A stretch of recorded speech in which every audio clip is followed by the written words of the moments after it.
Hello friends, once again welcome back to my channel.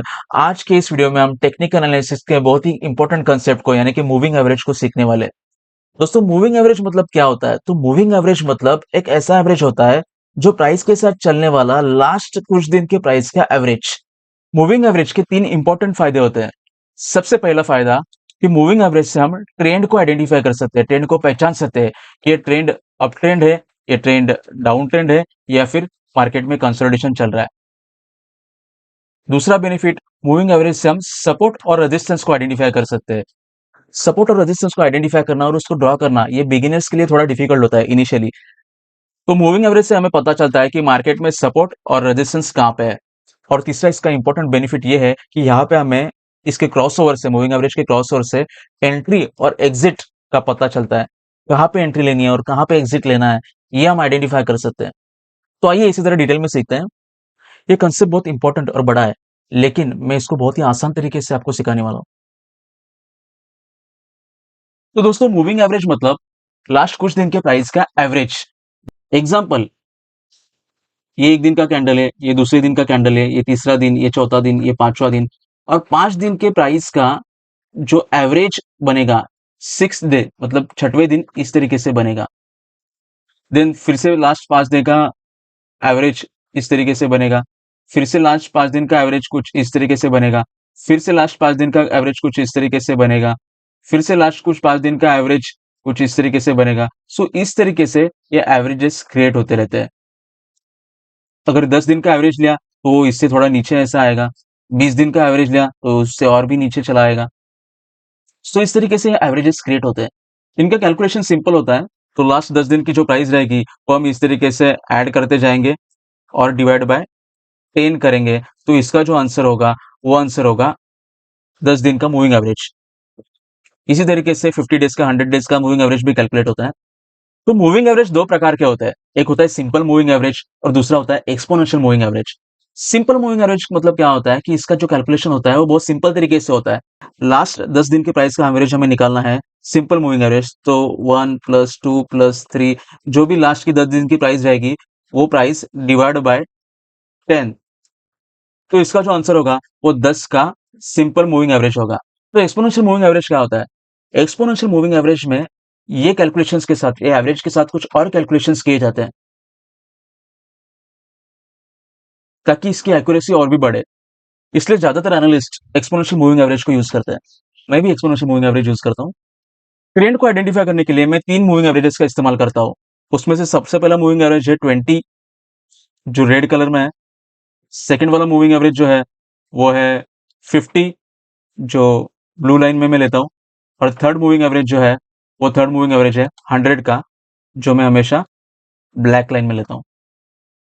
सो 20, 50 और ये 100। जब प्राइस 100, 50 और 20 के ऊपर होती है तो मार्केट में स्ट्रॉन्ग अप ट्रेंड होता है। डाउन ट्रेंड इसके एग्जैक्ट अपोजिट होता है। सो 100, 50, 20 इसके नीचे अगर प्राइस चल रही है तो ये स्ट्रॉन्ग डाउन ट्रेंड होता है। और कंसोलिडेशन कैसे कहते हैं? तो कंसोलिडेशन में सब मिक्स होता है, जैसे कि ये 100 बीच में, 20 ऊपर, 50 नीचे, ये सब डिस्टॉर्शन होता है। एवरेजेस सब ऊपर नीचे मिक्स होते हैं, या फिर प्राइस इनके बीच में होता है, तो इसे कहते हैं कंसोलिडेशन। सो इस तरीके से हम ट्रेंड आइडेंटिफाई कर सकते हैं। मूविंग एवरेज से हम अप ट्रेंड, डाउन ट्रेंड और कंसोलिडेशन को आइडेंटिफाई कर सकते हैं। अब इसके बाद सपोर्ट और रेजिस्टेंस आता है। मूविंग एवरेज से सपोर्ट और रेजिस्टेंस का पता कैसे चलता है? तो अप ट्रेंड में जब मार्केट ऊपर जाता है तो प्राइस इन मूविंग एवरेजेस का सपोर्ट हमेशा टेस्ट करती है। जैसे मूवमेंट होती रहती है तो ये इस मूविंग एवरेज का सपोर्ट लेती है और ऊपर बाउंस होती है। ये इस मूविंग एवरेज का सपोर्ट को ब्रेक भी कर सकती है। जैसे कि अप ट्रेंड में अगर ये समझो करेक्शन लेने के लिए नीचे आ गई तो इस सपोर्ट को ब्रेक भी करती है। लेकिन ये सपोर्ट को भी ब्रेक किया तो इसका मतलब ये होता है कि शॉर्ट टर्म ट्रेंड तो ब्रेक हो चुका है, खत्म हो चुका है, लेकिन मिड टर्म ट्रेंड और लॉन्ग टर्म ट्रेंड अभी तक बरकरार है। और अगर ये 50 के मूविंग एवरेज को भी ब्रेक करती है तो इसका मतलब ये होता है कि यहाँ पे शॉर्ट टर्म ट्रेंड और मिड टर्म ट्रेंड खत्म हो चुका है, लेकिन लॉन्ग टर्म ट्रेंड अभी भी बरकरार है। जब तक ये 100 के मूविंग एवरेज के ऊपर प्राइस रहेगी तब तक ये ट्रेंड जो है, ये ट्रेंड बरकरार होता है। और जैसे ही ये 100 के मूविंग एवरेज को क्रॉस करके, ब्रेक करके नीचे आती है, तो ये अप ट्रेंड खत्म हो चुका है, ये हम कह सकते हैं। डाउन ट्रेंड में जब मार्केट नीचे आते रहता है तो प्राइस ये जो पर्टिकुलर 20 का एवरेज है इसका रेजिस्टेंस लेके नीचे आती है। अगर इसने इस 20 के रेजिस्टेंस को ब्रेक कर दिया तो इसका मतलब ये होता है कि शॉर्ट टर्म डाउन ट्रेंड जो है वो खत्म हो गया है, लेकिन अभी तक मिड टर्म डाउन ट्रेंड और लॉन्ग टर्म ट्रेंड बरकरार है। प्राइस इस 50 के मूविंग एवरेज का रेजिस्टेंस लेती है और नीचे आती है। ये 50 का मूविंग एवरेज जब ब्रेक होता है तो यहाँ पे मिड टर्म डाउन ट्रेंड खत्म हो गया है, लेकिन लॉन्ग टर्म डाउन ट्रेंड अभी भी बरकरार है। तो इसके लिए प्राइस यहाँ से ऊपर जाती है और 100 के मूविंग एवरेज का रेजिस्टेंस लेके नीचे चली आती है। जब प्राइस इस 100 के मूविंग एवरेज के रेजिस्टेंस को ब्रेक करती है तो यहाँ पे जो डाउन ट्रेंड है ये खत्म हो गया है, ये हम कह सकते हैं। एक्चुअल चार्ट में अगर देखेंगे तो यहाँ पे 20 के मूविंग एवरेज ने काफी अच्छा सपोर्ट लिया था। यहाँ पे 100 के मूविंग एवरेज ने सपोर्ट दिया था, यहाँ पे 50 के मूविंग एवरेज ने सपोर्ट दिया था, यहाँ पे अगेन 20 के मूविंग एवरेज ने सपोर्ट दिया था, यहाँ पे अगेन 20 के मूविंग एवरेज ने सपोर्ट दिया था। सो इस तरीके से मूविंग एवरेज सपोर्ट का काम करता है। तो यहाँ पे 20 के मूविंग एवरेज ने यहाँ पे रेजिस्टेंस दिया था, यहाँ पे रेजिस्टेंस था, यहाँ पे देख सकते हैं काफी अच्छा रेजिस्टेंस था, यहाँ पे रेजिस्टेंस था, 20 के मूविंग एवरेज ने रेजिस्टेंस दिया था, यहाँ पे 50 का रेजिस्टेंस था। तो इस तरीके से ये मूविंग एवरेजेस सपोर्ट और रेजिस्टेंस का काम करते हैं। अब आइए देखते हैं कि इससे हम एंट्री और एग्जिट्स कैसे ले सकते हैं। एंट्री और एग्जिट्स के लिए शॉर्ट टर्म एवरेजेस का इस्तेमाल किया जाता है और इसलिए सबसे ज्यादा एक्यूरेसी जिन एवरेजेस की है वो है 5 और 6, यानी कि 5 का मूविंग एवरेज और 6 का मूविंग एवरेज। वैसे तो कई सारे पेयर्स एनालिस्ट इस्तेमाल करते हैं जैसे कि 5/7, 7/10, 7/14, 7/21, लेकिन मेरे इतने साल के एक्सपीरियंस से मैंने देखा है कि 5 डेज का क्लोज एंड 6 डेज का ओपन, ये पेयर अगर लेते हैं तो ये पेयर का सक्सेस रेट सबसे ज्यादा है। आइए इसे देखते हैं।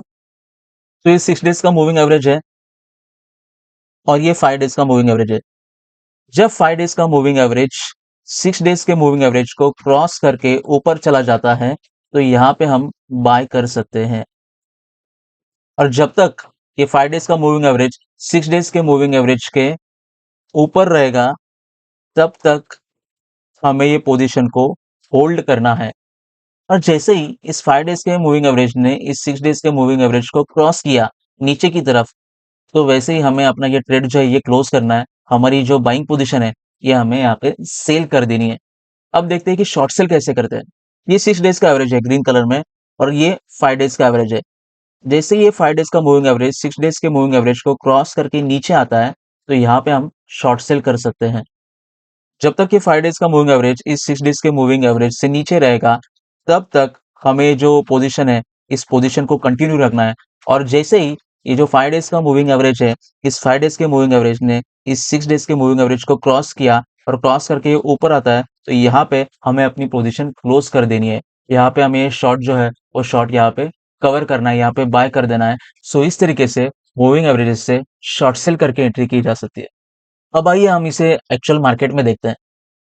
तो दोस्तों ये निफ्टी का चार्ट है और यहाँ पे इंडिकेटर्स में जाके हम मूविंग एवरेजेस लगा सकते हैं। तो यहाँ पे मूविंग एवरेजेस हमें लेने हैं। मूविंग एवरेजेस एक्सपोनेंशियल, ये एक्सपोनेंशियल मूविंग एवरेज मैंने पहला वाला ले लिया और फिर से एक बार क्लिक करते ही दूसरा वाला भी आ गया। यहाँ पे इनकी सेटिंग हम चेंज करेंगे। हमें फर्स्ट 5 का मूविंग एवरेज लेना है, इसके लिए मैंने यहाँ पे 5 सिलेक्ट कर दिया। 5 का यहाँ पे एक्सपोनेंशियल मूविंग एवरेजेस और इसका जो कलर है ये कलर हम सैफ्रॉन रखेंगे। थिकनेस जरा बढ़ा देता हूँ मैं। ये 5 का मूविंग एवरेज हमारा लग गया और फिर ये 6 डेज का मूविंग एवरेज की सेटिंग यहाँ पे करनी पड़ेगी। इनपुट में जाके 6 सिलेक्ट करना है और यहाँ पे स्मूथिंग लाइन रखनी है ये में और इसका हमें लेना है ओपन और यहाँ पे ओके कर दिया। इसको इसकी थिकनेस थोड़ी बढ़ानी पड़ेगी।